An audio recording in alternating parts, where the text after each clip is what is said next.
সাইকেলের পিছনে কিছু বেলুন, তারপর মুখোশ, তালচিত্রের মতো। নিচে দাঁড়ালে আপনি নিজেকে দেখতে পাবেন।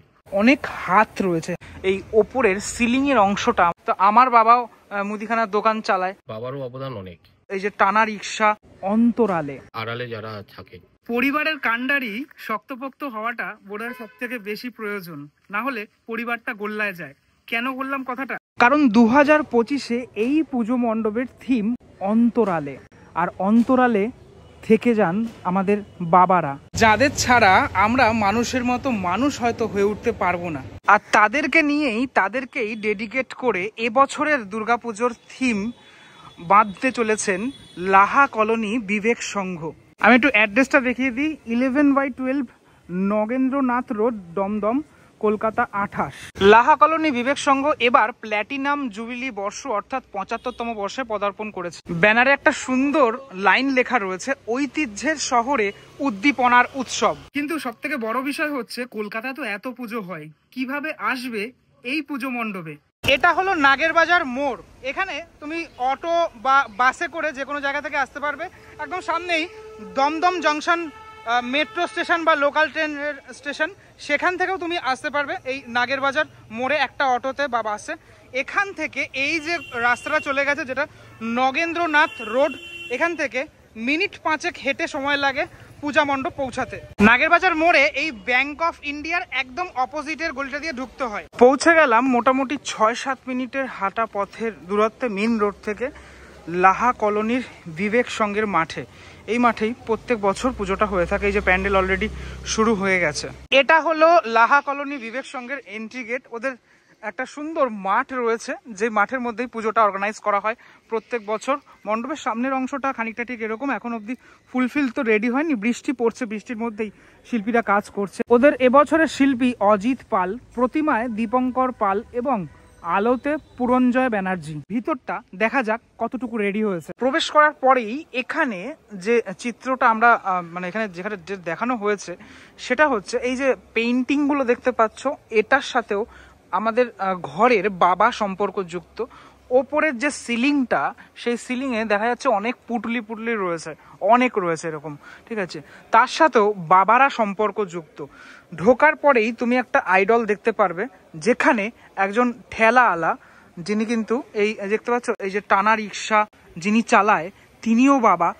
আবার এখানে দেখা যাচ্ছে এই মুদিখানার দোকানের একটা চিত্র, সেটা রয়েছে, দাড়িপাল্লা রয়েছে। যিনি মুদিখানার দোকান চালায়, আমাদেরও যেরকম মুদিখানার দোকান আছে পার্সোনালি, তো আমার বাবাও মুদিখানার দোকান চালায়, তাদেরকে ডেডিকেট করা। আবার এদিকে সাইকেল রয়েছে, বাবারা সাইকেল নিয়ে আমাদের জন্য বিভিন্ন জিনিসপত্র সেগুলো নিয়ে আসেন। এই যে ঠেলাওয়ালা, একজন ঠেলার তার যে গাড়ি, সেই গাড়িটা এখানে দেখানো হয়েছে। তারপর দেখানো হয়েছে সেটা হচ্ছে এই যে বিভিন্ন মানুষদের আমরা দেখে থাকি যারা দিনমজুরের কাজ করে থাকেন, তাদের বাঁকের মতো একটা কিছু থাকে, এই টিনের জিনিসপত্র জল নিয়ে তারা যান বিভিন্ন জায়গায়, তারাও তো কারো না কারো বাবা। তো সেই জিনিসগুলো দেখানো হয়েছে। তার ঠিক পরের অংশে দেখা যাচ্ছে যে সাইকেল রয়েছে, সাইকেলের পিছনে কিছু বেলুন, তারপর মুখোশ, যারা বিক্রি করে থাকেন, যাদের জীবিকা এর ওপরে নির্ভরশীল, তারাও বাবা। ঠিক এরকমভাবে টোটাল ওয়ালটা এদিকে সাজানো হয়েছে। পরবর্তী এই দিকের ওয়ালগুলো এরকমভাবেই সাজানো। ঠিক এই প্লেসে মণ্ডপ থেকে প্রবেশ করার পরেই যে আইডলটার কথা আমি বললাম সেটা থাকছে। তুমি যদি ভালো করে লক্ষ্য করে দেখো, এখানে মণ্ডপের এই যে গেটটা, সে গেটটা কিন্তু ঠিক এরকমভাবে একটা সাবেকি টাচ সেটা দেওয়ার চেষ্টা করা হয়েছে এদিকের অংশটাতে। এইখানে দেখা যাচ্ছে কেটলি রয়েছে, একজনের দোকান, চায়ের দোকান, হ্যাঁ চায়ের দোকানে মানুষজন বসে থাকেন। তো এইরকম জীবিকা সম্পন্ন মানুষ যারা রয়েছেন, তাদের উদ্দেশ্যেই, তাদেরকে ডেডিকেট করেই টোটাল এবছরের এই উপস্থাপনা এই নাগেরবাজারের লাহা কলোনি বিবেক সংঘের।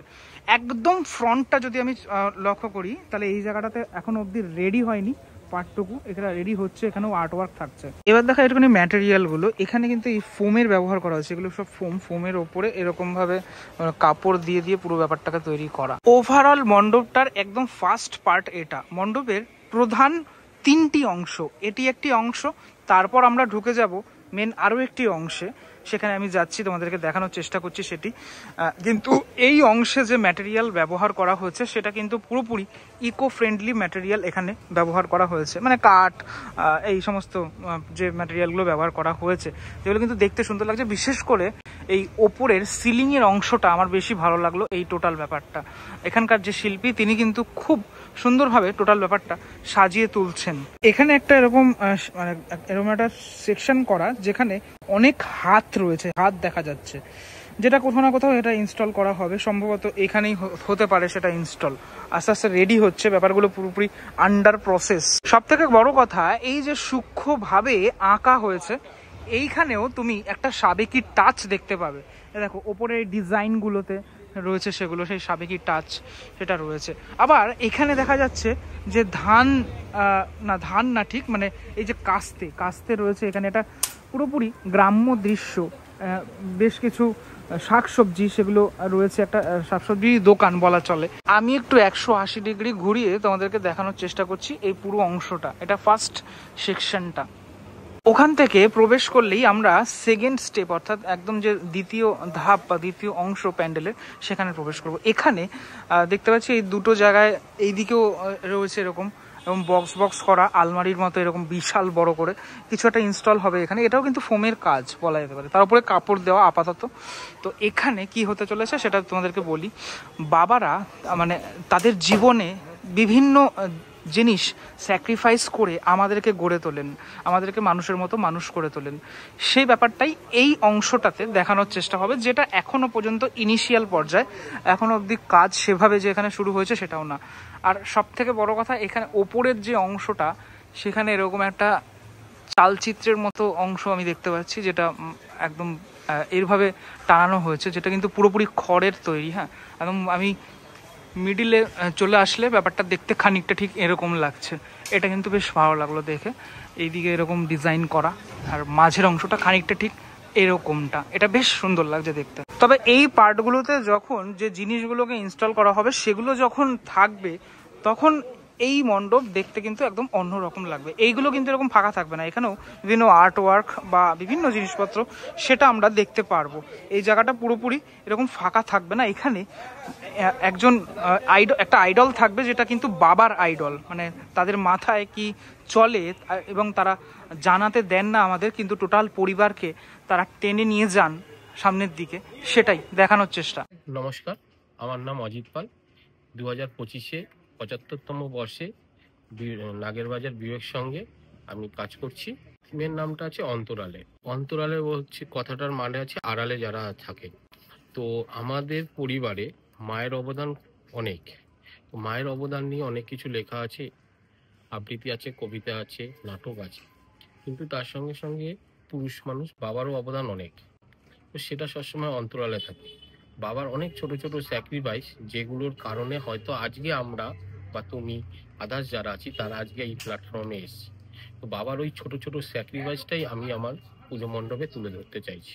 এখানে আমি বোঝাতে চাইছি যে একজন পুরুষ মানুষ সবসময় যখন তার কর্মজীবনে থাকে, সে যে জীবিকাই অর্জন করে, তো সে সবসময় তার পরিবারের কথাটা ভাবে। তো প্রথম পার্টে আমি সেরকম কিছু দেখাতে চাইছি যে একজন থাকবে। এখানে আমার কিছু মডেল আছে, স্ট্যাচু আছে, কাজটা অনেকটাই এগিয়ে আছে, আর 10-15 দিনের মধ্যে আরও কিছুটা আগিয়ে যাবে। তখন ওখানে একটা মডেল আছে আমার, সেই মডেলটা উনি বসে থাকবেন একজন বাবা হিসাবে।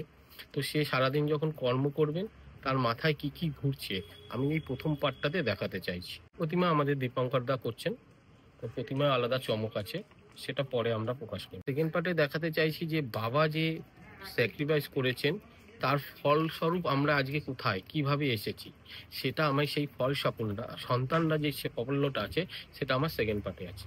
মণ্ডপের একদম উপরের এই অংশটা পুরোপুরি সিলিং এর অংশটা কিভাবে গড়া হয়েছে টোটালটা? এটা আমরা এখানে আমরা ঠেলাহালা বিভিন্ন কর্মজীবন নিয়েছি। তো আমরা এখানে যে প্রধান যাকে করেছি সে একজন ঠেলাওয়ালা। তো ঠেলাওয়ালা সবসময় খাবার দিয়ে যে একটা পোটলা থাকে, তো সেই পোটলাটাই ইউজ করেই আমরা এই সিলিং এর কাজটা করতে চাই। মানে সেই ঠেলাওয়ালাও বাবা, সেটাকে দেখানোর চেষ্টা করছি। একদম। তার কি কোনো এখানে আইডল থাকছে? অবশ্যই। আচ্ছা, সেটা একদম কোথায় ঢুকেই ফন্ডেই থাকবে, সেটা এখনো সেই চমকটা বাকি আছে। আর আউটারটা কি রকম ভাবে রেডি হবে? আউটারটা আপনার যাওয়ার মানে যেভাবে আপনি আপনার পুরো মণ্ডপটা দেখলেন, দেখার পরে যে সাকসেসটা হবে, আপনি এখানে আমার কিছু আয়নার ইনস্টলেশন আছে। সেখানে আসলে আমি এমনভাবে ইনস্টলেশনগুলো করব, আপনি নিজে দাঁড়ালে আপনি নিজেকে দেখতে পাবেন, অনুভব করবেন। আপনাকে আসতে হলে দমদম থেকে আপনাকে অটো ধরে আসতে হবে নাগেরবাজার। নাগেরবাজার এসে এখানে বলতে হবে লাহা কলোনি। যেকোনো কেউ দেখিয়ে দেবে। একদম নাগেরবাজারের চৌরাস্তার মোড়ের সামনে। এই ছিল লাহা কলোনি বিবেক সংঘের এবছরের উপস্থাপনা। অন্তরালে যারা থেকে যায়, অর্থাৎ আমাদের ঘরের বাবারা, তাদেরকে নিয়ে এবছর গল্প গড়তে চলেছেন লাহা কলোনি বিবেক সংঘ। কেমন লাগলো ভিডিওটা সেটা আমাকে অবশ্যই জানিও। তোমাদের বাবাদের কাহিনী সেটাও আমাকে কমেন্টে জানাতে পারো। বাকি রইল কমেন্টটাকে স্লাইড করে আমাকে যদি লিডার বোর্ডে দেখতে চাও তাহলে অবশ্যই হাইপ করো। চলো পরবর্তী ব্লগে দেখা হচ্ছে খুব শীঘ্রই, ততক্ষণের জন্য বিরতি নেবো। ভালো থেকো সবাই, টাটা।